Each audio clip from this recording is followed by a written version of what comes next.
নমস্কার বন্ধুরা, আমার চ্যানেলে আপনাদের স্বাগত জানাই। আজকে আমি আপনাদের বানিয়ে দেখাবো চ্যবনপ্রাশ। তার জন্য আমি আমলকিটাকে ভালো করে জল দিয়ে ধুয়ে নেব। এবার আমলকিটাকে ধুয়ে নিচ্ছি।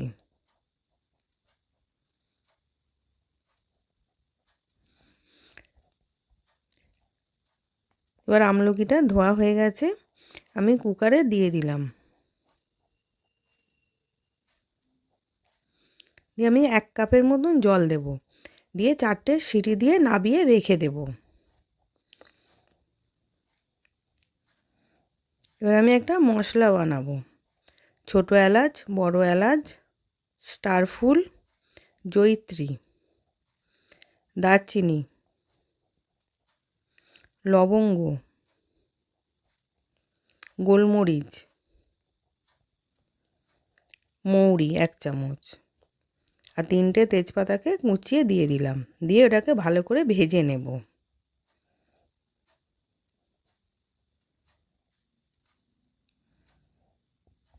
এবার এই ঠান্ডা পড়েছে, এখন সবার সর্দি কাশি বাড়িতে লেগেই আছে। একবার এরম করে বানিয়ে খেয়ে দেখতে পারেন।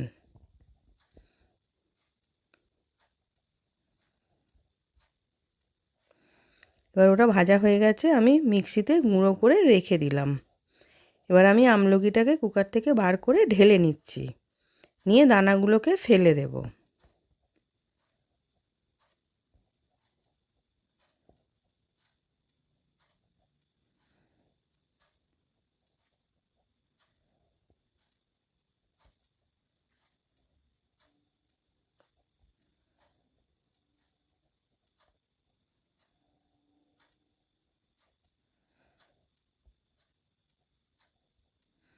এবার সব ছাড়ানো হয়ে গেছে, আমি মিক্সির জারের মধ্যে দিয়ে এবার পেস্ট করে নেব।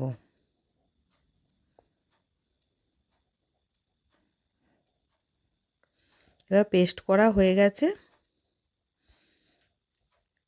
এবার আমি কিছুটা আদা কুচোনো আর তুলসী পাতা দিয়ে ভালো করে ধুয়ে নিচ্ছি, নিয়ে ওটাকেও বেটে নেব।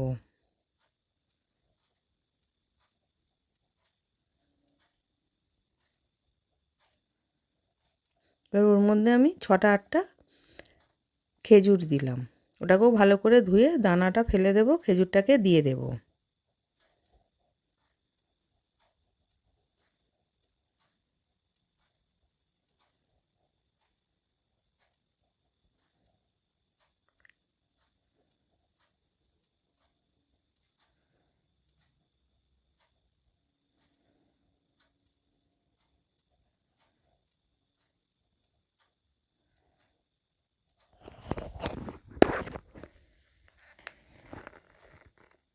এবার খেজুরটাও দেওয়া হয়ে গেছে, ওটাকে আমি পেস্ট করে নিয়েছি। এবার পেস্ট করা হয়ে গেছে। এবার কড়াতে 2 চামচ ঘি দিলাম। ঘিটা ভালো করে গরম হয়ে গেছে, এবার আমি আমলকিটাকে দিয়ে দিলাম, দিয়ে ওটাকে ভালো করে মিশিয়ে নেব।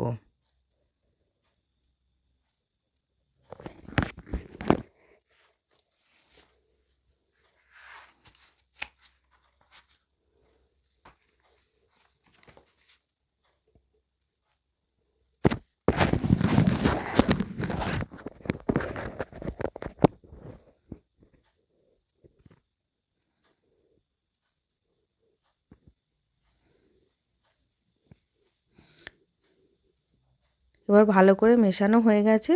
এবার আদা, তুলসী পাতা, খেজুরটা যে পেস্ট করে রেখেছিলাম ওটাও ওর মধ্যে দিয়ে দিলাম, দিয়ে ওটাকেও ভালো করে মিশিয়ে নেব।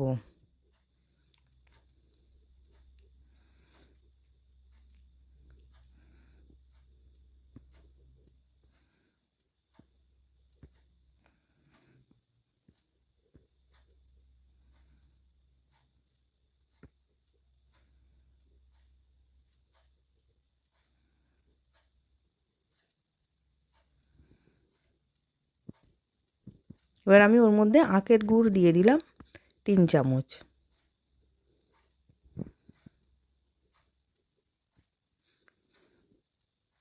দিয়ে ওটাকেও ভালো করে মিশিয়ে নেড়ে নেড়ে ওটাকে ঘন করে নিতে হবে।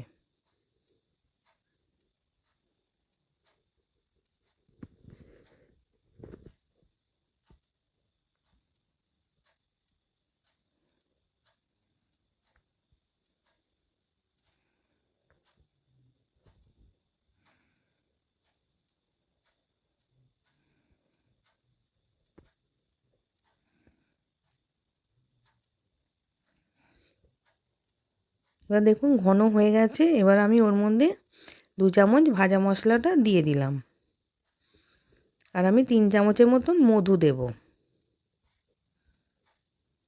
এবার মধু আর ভাজা মশলাটা দিয়ে ওটাকেও ভালো করে মিশিয়ে এবার আমি নামিয়ে নেব।